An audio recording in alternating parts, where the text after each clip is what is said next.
Ada setidaknya ada 5 lah. Ada 5 kabar gembira yang Allah hadirkan untuk kita yang sedang diuji. Ada berapa? Ada 5. Agar kita tuh pas diuji tuh lebih lebih apa ya? Lebih melihatnya tuh dengan kacamata yang lebih positif gitu loh. Karena banyak di antara kita mohon izin, kalau diuji tuh jadi kadang-kadang jadi hopeless gitu. Terus ngerasa, ah udah Ustadz lah, aku mau mati aja deh. Udah gak kuat hidup ini. Padahal boleh jadi di balik ujian tuh ada pesan cintanya Allah. Datangnya lewat ujian. Nah pertanyaannya, apa kabar gembira bagi mereka yang sedang diuji? Tadi saya bilang ada berapa? Ada 5. 1.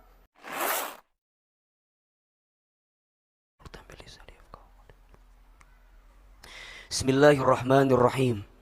Assalamualaikum warahmatullahi wabarakatuh. Subhanallahi wa bihamdihi subhanallahil azim. Adada khalqihi wa ridha nafsihi wa zinata arshihi wa midada kalimatihi.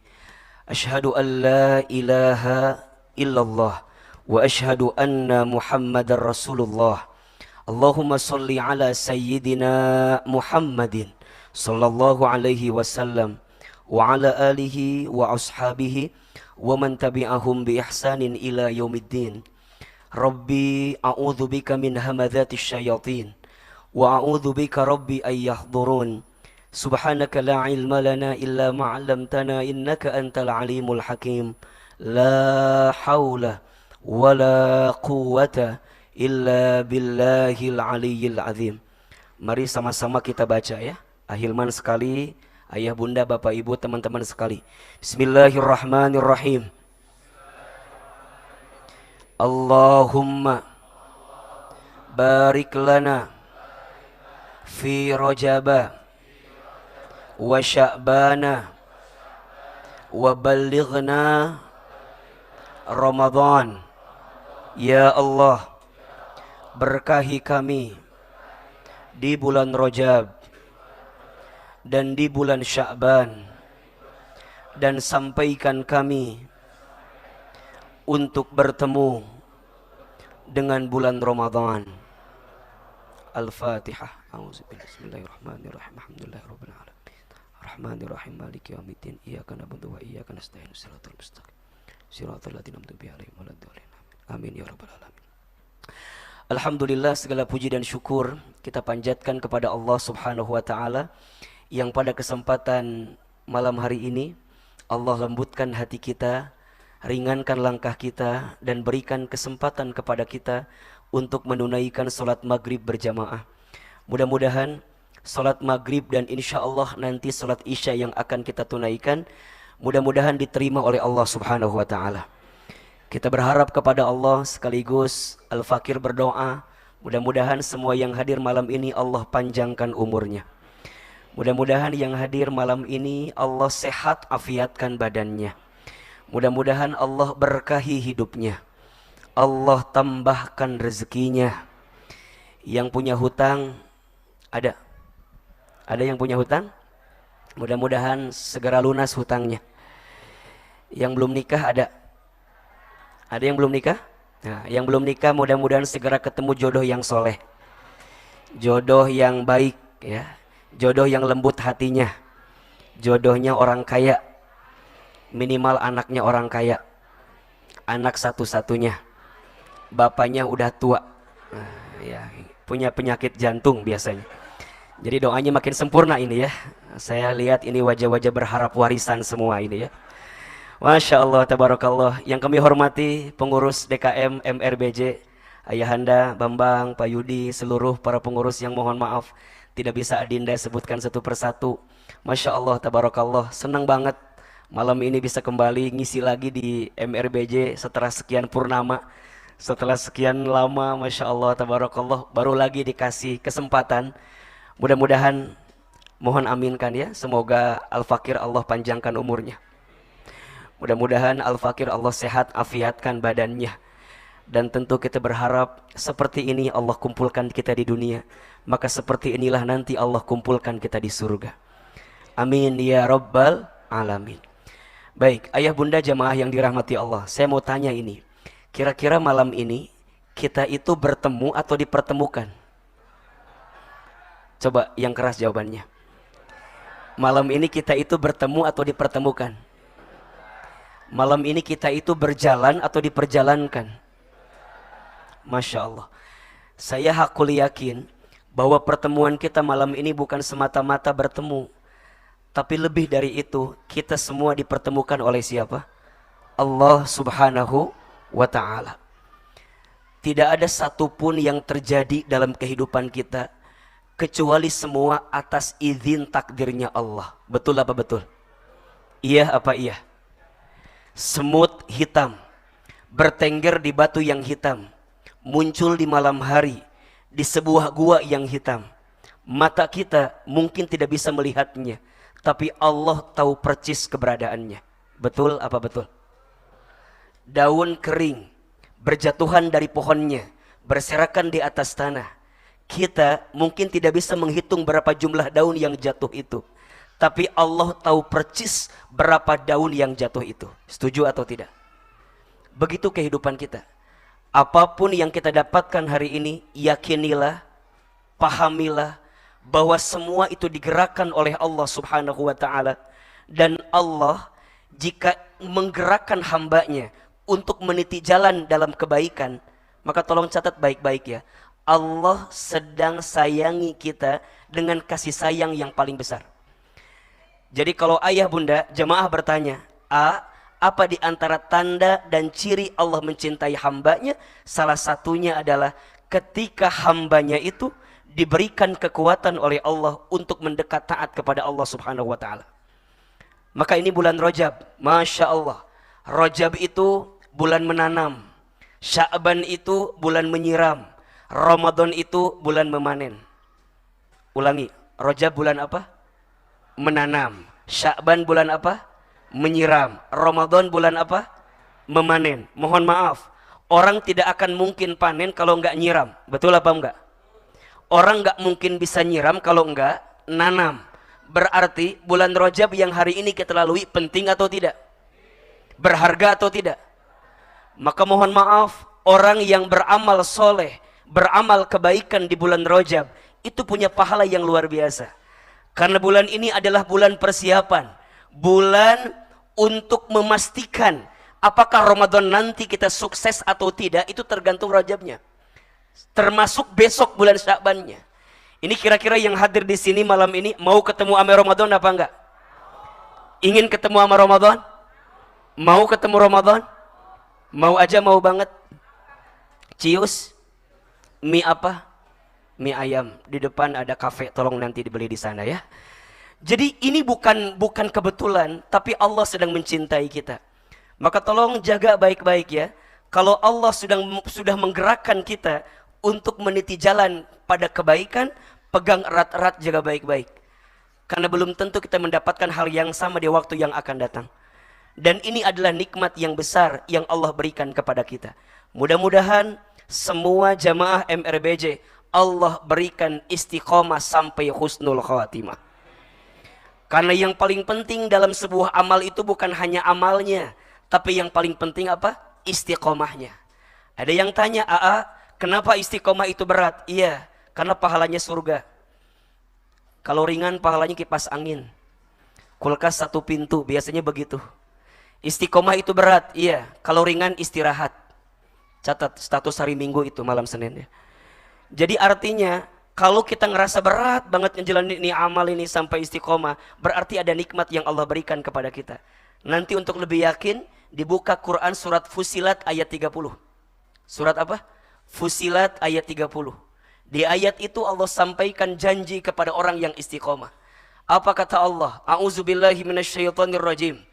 Innalladzina, sesungguhnya orang-orang, qalu, yang mereka mengatakan, Rabbunallah, Tuhan kami adalah Allah. Apa maknanya? Dia beriman kepada Allah, dia yakin kepada Allah, dia mendekat taat kepada Allah. Tsumastaqamu, kemudian dia istiqomah. Apa itu istiqomah? Istiqomah itu artinya istimrar, berkelanjutan, terus menerus. Dia istiqomah di jalan Allah. Maka apa yang akan Allah hadirkan kepada mereka? Masya Allah. Tatanazzalu alaihimul malaika. Maka bagi orang yang beriman dan istiqomah, Allah akan turunkan malaikat membersamai mereka.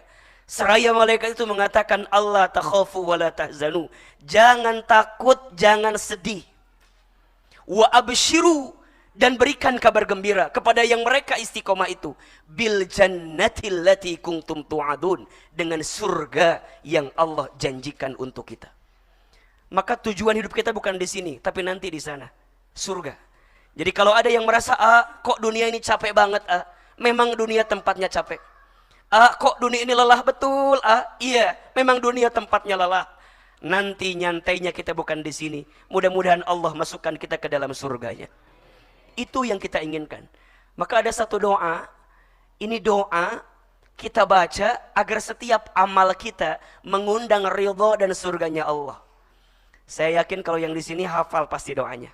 Coba kita baca ya, ahilman sekali, Bapak Ibu sekali, jamaah sekali. Allahumma inna nas'aluka ridhaka wal jannah wa na'udzu bika min sakhatika wan nar. Ya Allah, sesungguhnya kami berharap kepadamu ridhamu dan surgamu, dan kami berlindung kepadamu dari siksamu dan api nerakamu. Ini dibaca doanya agar setiap amal kita lurus ngejar ridhonya Allah. Karena yang namanya setan tuh ngegoda kitanya kenceng banget, betul nggak? Ada orang yang niat awalnya udah ikhlas, tengah-tengahnya tergelincir. Ada nggak? Ada. Awalnya udah baik, tengahnya baik, ujungnya pulang ngaji dia merasa lebih baik dibanding orang lain. Ada atau tidak? Ngerasa lebih sombong, ngerasa paling benar, ngerasa kita punya surga sendirian, orang masuk neraka semua. Hati-hati ya. Merasa soleh itu salah, merasa salah itu soleh. Status hari Senin itu. Merasa soleh itu salah, merasa salah itu soleh. Kalau kita habis ngaji ngerasa paling soleh dibanding orang lain, coba dicek. Barangkali ada hati yang tidak dilembutkan oleh Allah Subhanahu wa Ta'ala. Karena harusnya orang makin menyelami samudera lautan ilmunya Allah tuh makin ngerasa nggak tahu apa-apa.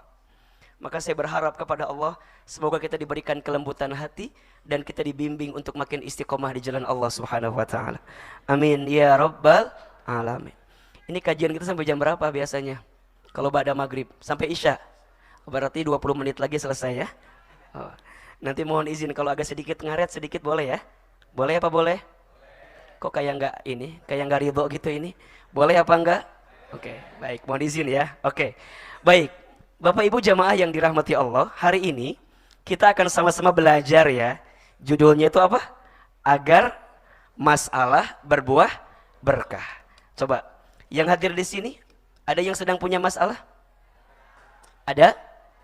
Kalau ada, saya lanjutkan kajiannya. Kalau tidak ada, cukup sekian dan terima kasih. Ada yang punya masalah? Ada. Yang mana orangnya? Oh iya, biasanya kalau pas lagi taklim paling banyak masalahnya gampang. Lihat aja yang nyender ke tembok ya. Kenapa yang nyender banyak masalahnya? Karena di rumahnya tidak punya sandaran ya. Jadi pas taklim tuh nyender terus. Enggak, itu bercanda ya. Baik. Sebelum kita bicara bagaimana agar masalah berbuah berkah, mohon izin di awal sebagai pendahuluan ya. Saya ingin coba menjelaskan kepada kita semua tentang ciri kehidupan dunia yang harus kita pahami. Tentang apa?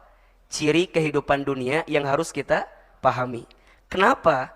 Jika kita memahami ciri kehidupan dunia, kita akan bisa mendapatkan kebahagiaan selama hidup di dunia.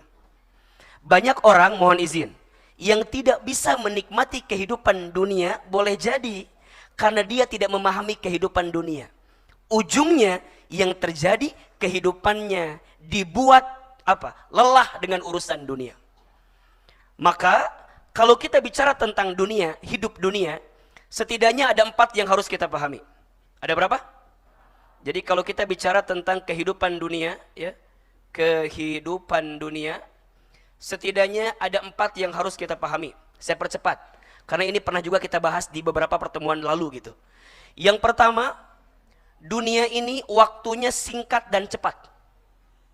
Apa yang pertama? Waktunya singkat dan cepat. Mohon maaf, dunia bukan tempat tinggal kita. Dunia tempat meninggal kita.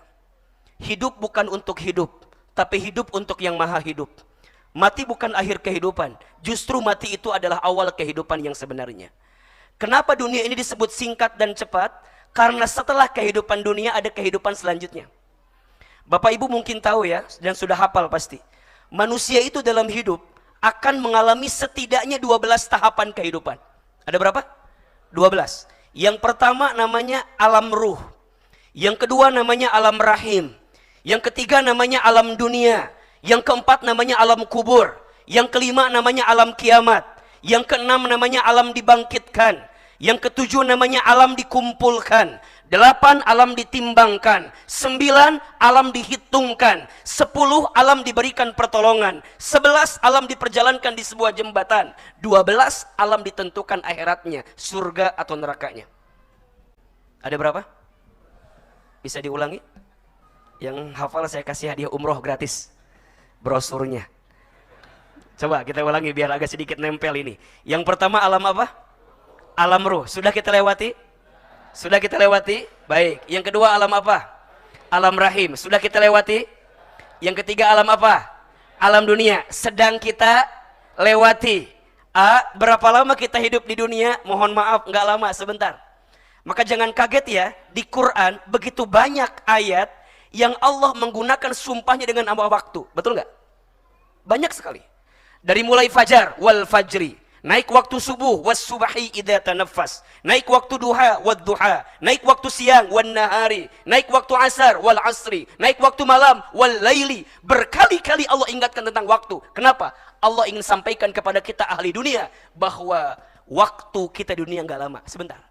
Nabi menggambarkan dalam sebuah keterangannya, umur umatku itu baina situna wa sab'ina, antara 60 tahun sampai 70 tahun. Nanti dunia ini selesai, manusia akan ketemu dengan fase yang keempat, namanya alam apa? Alam kubur.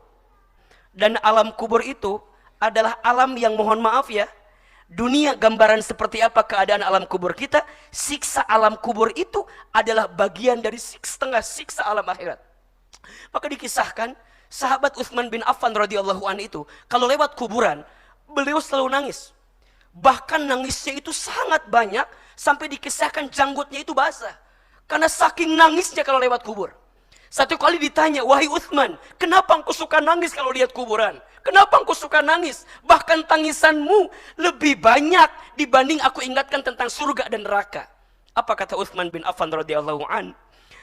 Aku menangis karena aku teringat perkataan Nabi SAW. Apa? Siksa kubur itu adalah persinggahan sebelum siksa yang sebenarnya di akhirat. Maka kita tuh harus berlindung kepada Allah agar terbebas dari siksa kubur kan. Kita sering baca tuh dalam doa sebelum salam, dalam tahiyat biasanya.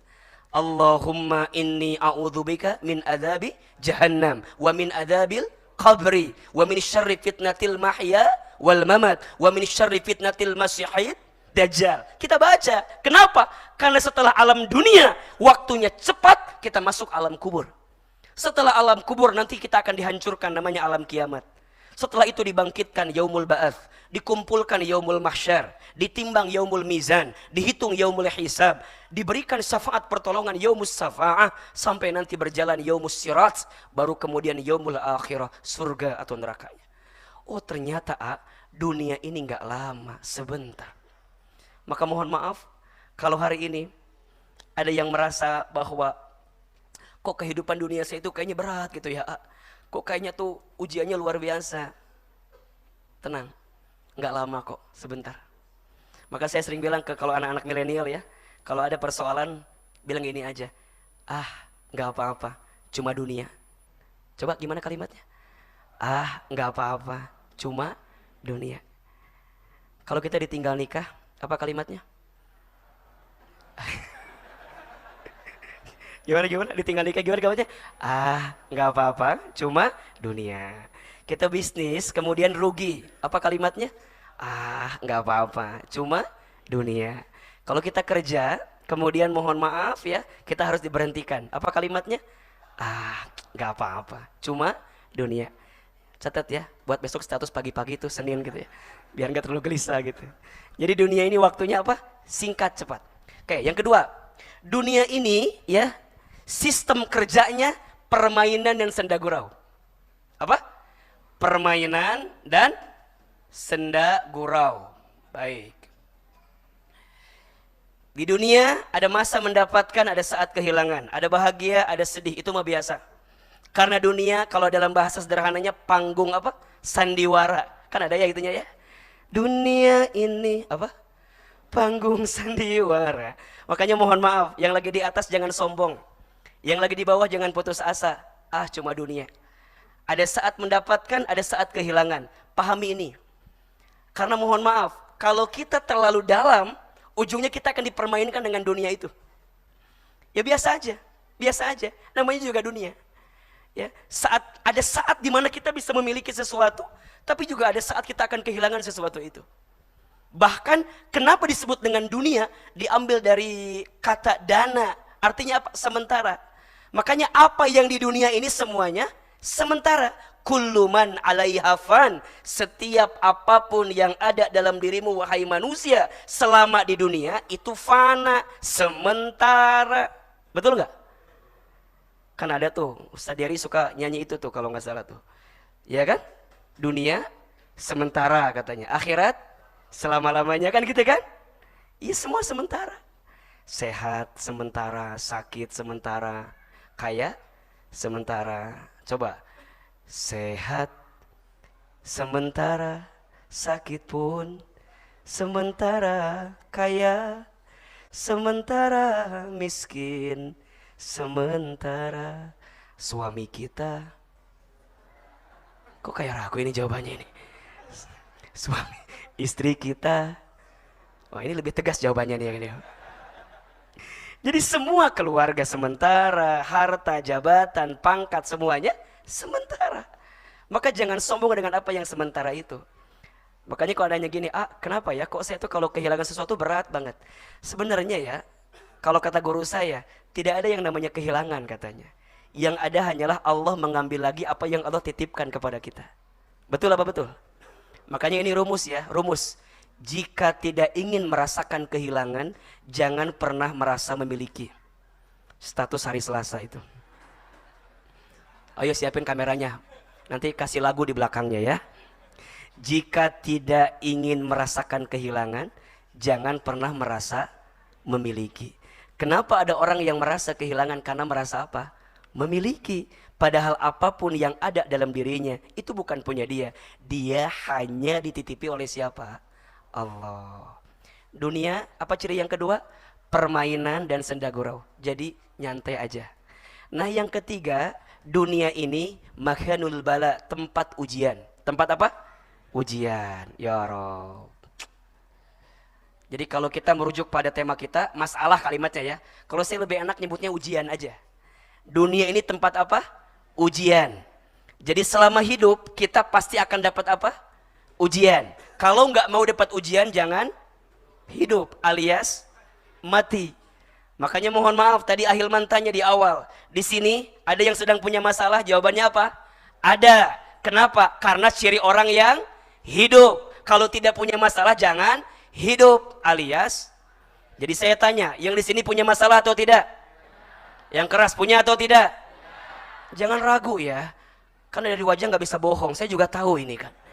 Ini kan wajahnya hampir sama semua kelihatannya. Wajah banyak masalah. Dan ingat ya, setiap orang pasti diuji dengan masalahnya masing-masing. Betul apa betul?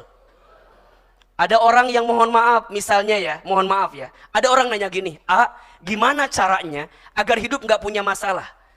Itu pertanyaannya kurang tepat menurut saya. Karena hidup itu pasti punya masalah. Ayo kita buktikan. Waktu kita sekolah, punya masalah. Pengen cepat apa? Lulus. Izin Allah lulus. Kemudian kuliah. Setelah kuliah, ada masalah atau tidak? Pengen cepat apa? Kerja dengan izin Allah. Kemudian kita kerja. Setelah kerja, masih ada masalah? Masih ada masalah? Oke, masalahnya apa? Pengen apa? Pengen nikah. Oke, ketemu jodohnya. Setelah nikah, masalah tambah dikit, tambah banyak. Oh biasa aja ini yang udah punya masalah. Kayaknya dari hati banget gitu jawaban tuh. Coba ini ya, ini biar yang belum nikah tuh tahu gitu loh. Nih, yang sudah nikah, setelah nikah masalah tambah dikit tambah banyak. Makanya berhati-hati yang belum nikah ini ya. Karena kan sekarang lagi ngetren tuh di TikTok, ada yang bilang gini, oh kok hidup masalah banget ya, jadi pengen buru-buru nikah. Kayaknya nikah tuh nyelesain masalah, padahal enggak. Setelah nikah ada masalah atau tidak? Oke, pengen punya apa? Izin Allah punya anak. Setelah punya anak, masalah hilang atau tidak? Tambah dikit tambah banyak. Betul? Jadi ujian tuh ada saja. Ada orang yang mohon maaf ya, suami istri masalah pertama mungkin diuji sama pasangannya. Ada nggak? Ada nggak? Ada yang begitu? Suami diuji sama istrinya ada? Istri diuji sama suaminya ada? Jangankan sekarang, dulu pun ada. Kita tahu para nabi kan ada yang diuji dengan itu kan? Nabi Nuh, soleh nggak? Soleh. Tapi istrinya tidak soleh. Siapa namanya? Ibu Nuh. Kayaknya pusing jawabannya apa gitu ya. Ya Ibu Nuh biar cepat lah ya. Nabi Nuh, soleh atau tidak? Soleh. Istrinya siapa? Ibu Nuh. Ibu Nuhnya tidak soleh. Ada juga contoh lain, Nabi Lut, soleh tidak? Soleh. Istrinya siapa? Ibu Lut. Ibu Lutnya tidak soleh. Maka jangan kaget kalau sekarang ada suami soleh, istrinya tidak soleh. Ada tidak? Ada. Ada yang sebaliknya, istrinya soleh, suaminya tidak soleh. Ada tidak? Keluarga siapa itu? Firaun. Siapa nama istri Firaun? Jangan jawab Ibu Aun ya. Kalau tahu jawab Asia. Siapa namanya? Asia. Betul? Asianya soleh, Firaunnya tidak soleh. Ada yang dua-duanya tidak soleh, suaminya tidak soleh, istrinya tidak soleh. Ada? Keluarga siapa itu? Abu Lahab. Siapa istrinya? Ya, jangan Ibu Lahab ya. Namanya Ummu Jamil. Siapa namanya? Ummu Jamil. Tapi ada yang keempat, suaminya soleh, istrinya soleh. Ada tidak? Keluarga siapa itu? Nabi Muhammad udah pasti ya. Ada juga sebelumnya Nabi Ibrahim alaihissalam. Coba, ini khusus ibu-ibu ya. Ibu-ibu saya mau tanya, kalau punya suami pengen yang mana? Nabi Nuh, Fir'aun, Abu Lahab apa Nabi Ibrahim? Jawab yang keras yang mana? Nabi Ibrahim. Udah ya, jangan diganti lagi ini jawabannya ya. Nabi Ibrahim itu istrinya dua. Ya. Siti Sarah sama Siti Hajar ya. Udah nggak boleh diganti lagi jawabannya. Udah begitu pokoknya. Jadi yang namanya hidup itu nggak akan bisa selesai dari masalah, betul nggak? Maka tolong catat ini ya, status hari Selasa nih, catat nih. Ya. Kebahagiaan hidup itu tidak diukur dari apa yang datang dan pergi. Karena yang datang dan pergi akan selalu ada selama kita hidup di dunia. Jangan minta diulangi lagi. Ahilman juga lupa tadi ngomong apa sih itu. Kebahagiaan hidup itu tidak diukur dari apa yang datang dan apa yang pergi. Karena apa yang datang dan pergi akan selalu ada selama kita hidup di dunia. Betul apa betul? Dan memang itu yang Allah sampaikan kepada kita. Di surat Al-Mulk ayat 2 kan, Allah berfirman, Alladzi khalaqal mauta wal hayata liyabluwakum ayyukum ahsanu amala wa huwal azizul ghafur. Kan gitu ya. Dialah Allah yang menciptakan kehidupan dan kematian. Sebagai apa Ustaz? Sebagai ujian. Hidup ini tempatnya ujian. Pertanyaannya, apa yang Allah lihat? Ayyukum ahsanu amala. Siapa yang paling baik sikapnya dalam menghadapi ujian itu? Contoh begini, analogi ya. Kalau Bapak Ibu ikut ujian, hasilnya tidak lulus, kira-kira yang salah soalnya atau jawabannya? Coba lebih keras. Kita ikut ujian, hasilnya tidak lulus, yang salah soal atau jawaban? Soal mah gak mungkin salah, betul apa betul? Soal anak SD gak mungkin dikasih ke anak SMP. Soal anak SMP gak mungkin dikasih ke anak SMA. Pasti soal sudah tertakar, tak mungkin tertukar. Jadi gimana Ustadz? Yakinlah selama hidup itu pasti akan diuji. Berarti yang paling penting dari ujian apa? Sikapnya. Apa? Berarti kalau kita sekarang dikasih masalah, yang salah masalahnya atau sikapnya? Oke, kalau ibu di rumah tangga dikasih masalah, yang salah masalahnya atau suami ibu? Kenapa jadi suami ibu ini tuh? Ini kelihatan kesal semua ini ya. Jadi sikap, entah sikap kita sebagai istri, entah sikap kita sebagai suami, pasti salah sikapnya. Nah, Allah tuh pengen lihat apa sikap terbaik kita. Nah, nanti yang keempat, biar kita selesaikan ya. Dunia ini tempat ibadah. Tempat apa? Ibadah. Lihat. Oh, berarti apa itu ibadah? Mengabdi ke Allah. Tempatnya mengabdi ke Allah. Nah, lihat. Dari 4 ciri ini, ada ciri yang ketiga. Dunia ini tempatnya apa? Ujian.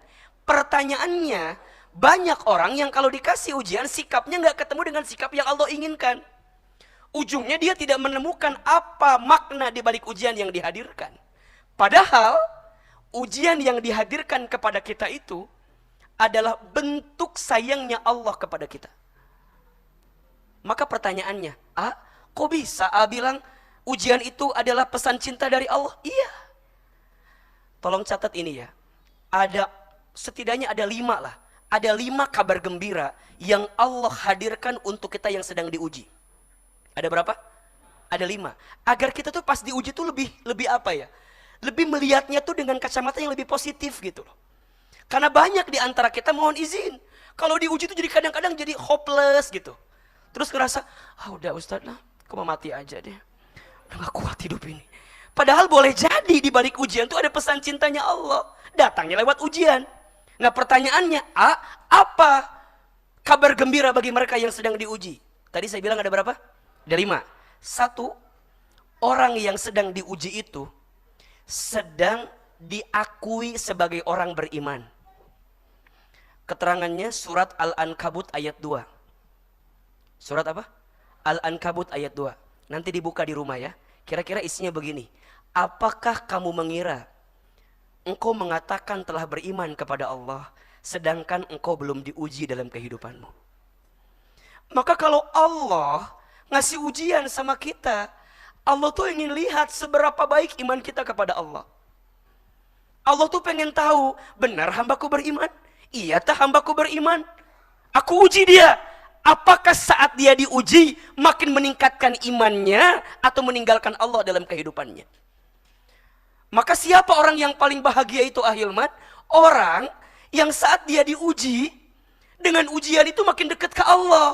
Nah, ini clue-nya ya dari kalimat tema kita. Agar menjadi berkah itu kira-kira begitulah. Saat diuji bukan makin jauh dari Allah, tapi makin dekat ke Allah. Dan disadari atau tidak, teman-teman sayang, Bapak Ibu yang dirahmati Allah, kadang kita itu bisa lebih dekat sama Allah kalau pas sedang punya masalah. Betul apa betul? Iya apa iya? Teman-teman gak pernah tahajud, tiba-tiba mau tahajud gara-gara diputusin sama seseorang. Bener gak? Aku anggap dia akan jadi rumah, ternyata hanya singgah. Nyesek capek sakit Aku anggap dia akan jadi teman hidup, ternyata hanya numpang hidup. Sakit kita gak pernah tahajud, tiba-tiba tahajud. Bukankah ada hikmah di balik masalah? Betul apa betul? Teman-teman, waktu kerjanya lancar, jauh dari Allah. Pas kerjanya mandek, tiba-tiba sholat tahajud jam 8 pagi. Duha itu mah bukan tahajud. Nggak pernah ke masjid jadi ke masjid. Bukankah itu nikmat? Betul nggak? Teman-teman sayang, kadang ujian yang paling berat dalam hidup kita itu bukan ujiannya, tapi saat dikasih ujian, jadi jalan dekat ke Allah atau enggak?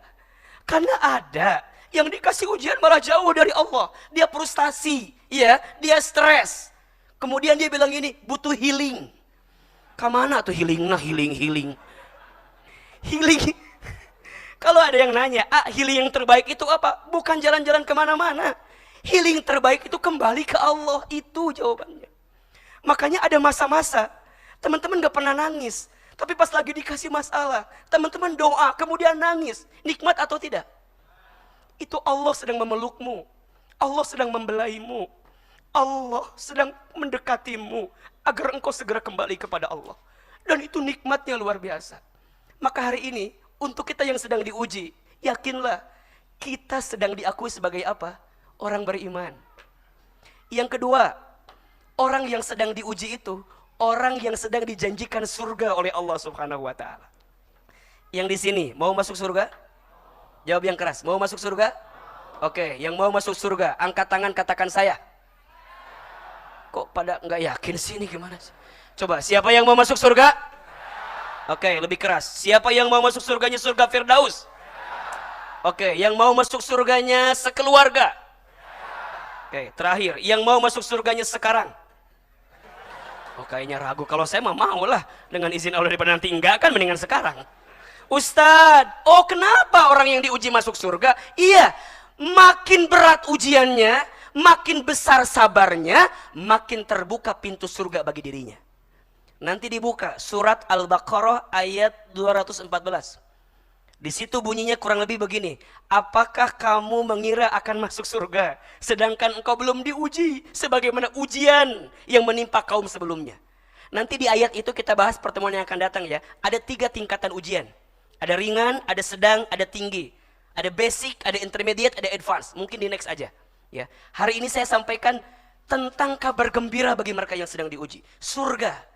Di ayat lain Allah sampaikan, salamun alaikum bima sabartum fa ni'ma uqbaddar. Selamat untuk kesabaranmu ketika hidup di dunia, dan ini tempat yang paling engkau inginkan, sebaik-baiknya tempat yang engkau kejar selama di dunia. Diuji dia, makin berat ujiannya, maka makin besar sabarnya. Saat sabarnya makin besar, surganya terbuka untuk dirinya. Maka wajar ada orang yang hisabnya nanti ringan di akhirat. Apa salah satunya? Karena Allah segerakan ujiannya di dunia. Dikisahkan ada seseorang yang dia tuh terkaget-kaget ketika sampai di akhirat, dia mendapatkan surga yang levelnya VVIP gitu. Kok bisa ya Allah? Padahal sholatku biasa aja gitu, sedekahku biasa aja, baca Quranku biasa saja. Maka apa alasannya? Iya, aku tempatkan engkau di tempat yang paling baik ini karena selama di dunia engkau sabar dengan ujian yang aku berikan, dan engkau tetap berdoa kepada Allah. Dan ini adalah hasil doa-doamu yang belum sempat aku kabulkan di dunia. Ternyata Allah tunda pengabulannya. Bukan Allah tidak mengabulkan, tapi Allah ingin kita terus mendekat kepada Allah. Karena biasanya, coba saya mau tanya, kalau kita berdoa, yang paling penting itu dikabulkan doanya atau dikasih kesempatan berdoa? Saya ulangi ya, kalau kita berdoa, itu yang paling penting itu dikabulkan doanya atau dikasih kesempatan berdoa? Kita kadang lupa gitu. Kita suka merasa kalau udah doa maunya segera dikabulkan.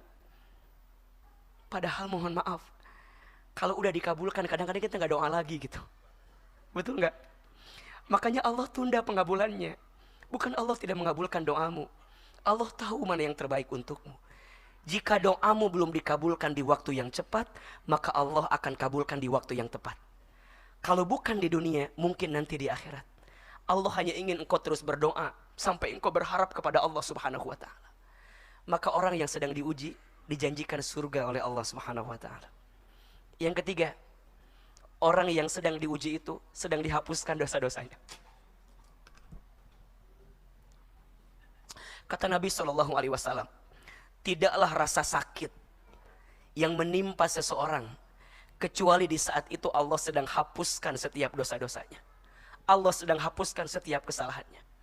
Maka ayah bunda, bapak ibu, teman-teman sekalian, kalau kita masih beriman, masih bertakwa kepada Allah, taat kepada Allah, tapi kita ngerasa bahwa kenapa ya, kok makin taat makin ujiannya tambah berat? Ada gak yang begitu kira-kira? Aku udah hijrah, tapi setelah hijrah malah tambah susah. Ada gak yang begitu kira-kira? Tolong catat jawabannya. Karena Allah sedang menghapuskan dosa-dosa kita sebelum hijrah itu. Mungkin waktu kita sebelum hijrah, begitu banyak dosa kita, begitu banyak maksiat kita. Allah sayang sama kita, Allah uji kita. Kita sabar dengan ujian itu. Maka di saat itu Allah sedang hapuskan dosa-dosanya. Dan itu puncak yang paling tinggi dari hikmah ujian yang Allah hadirkan. Makanya kalau ada orang yang sakit, suka bilang begini kan, gimana caranya biar cepat sembuh? Bener itu. Tapi ada yang paling benar. Apa? Gimana ya caranya? Dengan sakit ini Allah hapuskan dosa-dosa saya. Kalau lagi diuji di rumah tangga, gimana ya pas lagi diuji ini, Allah hapuskan dosa-dosa saya. Itu yang paling penting. Makanya, kalau ada orang yang sakit, apa doanya? Syafakallah la ba'sa tohurun insyaallah. Betul nggak? Nggak apa-apa. Kan gitu. Allah semoga engkau cepat sembuh. Tidak apa-apa. Allah sedang sucikan dirimu. Allah sedang bersihkan dirimu. Maka bayangkan ya, ketika kita diuji, kita nerima dengan keadaan itu, kemudian kita merasa bahwa yang banyak dosa yang pernah kita lakukan, maka di saat itu bersih semua dosa-dosa kita. Makin berat ujiannya, makin ridho nerimanya, makin bersih setiap apa yang pernah kita lakukan. Dan itu puncak keberhasilan dari setiap ujian yang kita hadapi. Maka bergembiralah yang sedang diuji, karena engkau sedang dihapuskan dosa-dosanya oleh Allah Subhanahu wa Ta'ala. Yang keempat, orang yang sedang diuji itu orang yang sedang diangkat derajatnya. Masya Allah. Tapi dalam kacamata dunia, kok kita jadi tambah rendah, tambah jatuh? Mohon maaf. Di mata dunia mungkin engkau terlihat rendah, tapi dalam pandangan Allah engkau dimuliakan karena ujian yang engkau dapatkan dalam hidup. Maka teman-teman sayang, jangan mengukur ketika Allah memuliakan kita itu dengan aspek dunia yang Allah berikan kepada kita. Teman-teman gak bisa bilang gini, ayah bunda gak bisa bilang gini, oh dia punya harta, kaya misalnya. Kita gak bisa bilang, oh dia kaya, lagi disayang sama Allah. Belum tentu. Dan kita juga gak bisa bilang gini, oh dia miskin, lagi dihinakan oleh Allah. Enggak juga. Ukuran kemuliaan pandangan Allah itu bukan karena harta yang banyak, bukan karena harta yang sedikit, bukan. Ada orang yang lagi viral misalnya, lagi populer, lagi dikenal. Nggak bisa kita bilang, oh lagi viral, lagi dimuliakan. Belum tentu. Ada orang yang lagi dicaci maki, dihujat netizen se-Indonesia. Kita nggak bisa bilang, oh dia lagi dihina sama Allah. Enggak juga. Ukuran kemuliaan bukan itu. Ukuran kemuliaan itu adalah ukuran yang dengan apapun Allah berikan dalam hidupnya, membuat dia makin bertakwa kepada Allah. Itu. Inna akramakum indallahi atqakum. Sesungguhnya orang yang paling mulia di antara kamu sekalian, kata Allah, orang yang paling bertakwa. Berarti apa? Bukan tentang kayanya, bukan tentang miskinnya, bukan tentang terkenalnya, bukan tidak terkenalnya, bukan. Kalau semua itu jadi jalan dekat ke Allah, mulia. Tapi kalau semua itu nggak bikin dekat ke Allah, hina. Maka ada dua istilah, ada nikmat, ada nikmat. Ada apa? Nikmat, ada nikmat. Ada pakai ain, ada pakai qaf. Apa bedanya? Kalau pakai nikmat, pakai ain, setiap kebaikan yang diberikan dalam hidup kita, yang membuat kita makin dekat ke Allah, itu namanya apa? Nikmat. Tapi kalau qaf, nikmat, setiap kebaikan, kebahagiaan yang diberikan oleh Allah dalam kehidupan kita, tapi tidak membuat kita makin dekat ke Allah, itu namanya apa? Nikmat. Bahasa lainnya istidraj. Apa nama lainnya? Maka hari ini, ya, ukuran kemuliaan seseorang bukan pada aspek dunianya, tapi pada aspek saat dia menjadikan lebih dekat dengan Allah Subhanahu wa Ta'ala. Maka hadirin sekalian, ayah bunda, kalau hari ini kita lagi diuji, dan dengan ujian itu bisa membuat kita makin dekat taat ke Allah, berarti lagi diangkat derajatnya. Dan yang kelima, apa kabar bahagia bagi orang yang sedang diuji? Allah sedang menyiapkan kebaikan dalam hidupnya. Mana hadisnya? Man yuridillahu bihi khairan yusiba minhu. Barang siapa yang diinginkan oleh Allah kebaikan, yusiba minhu, maka Allah akan berikan musibah kepadanya. Allah berikan ujian kepadanya. Fa inna ma'al usri yusra. Inna ma'al usri yusra. Maka sesungguhnya bersama kesulitan ada kemudahan. Sesungguhnya bersama kesulitan ada kemudahan. Badai pasti, hujan pasti, jodoh pasti bertemu. Kalau nggak di pelaminan, mungkin di pemakaman. Ya sama-sama bertemu juga ya. Terus gimana tuh kebaikan? Banyak kebaikan yang sedang Allah siapkan untuk kita. Kita itu nggak mungkin bisa ngerasain yang manis kalau kita belum pernah merasakan yang pahit. Kita nggak mungkin dibentuk kalau kita nggak dibentur dalam hidup ini. Kita nggak mungkin terpelanting kalau kita nggak pernah ngalamin dibanting dalam hidup ini.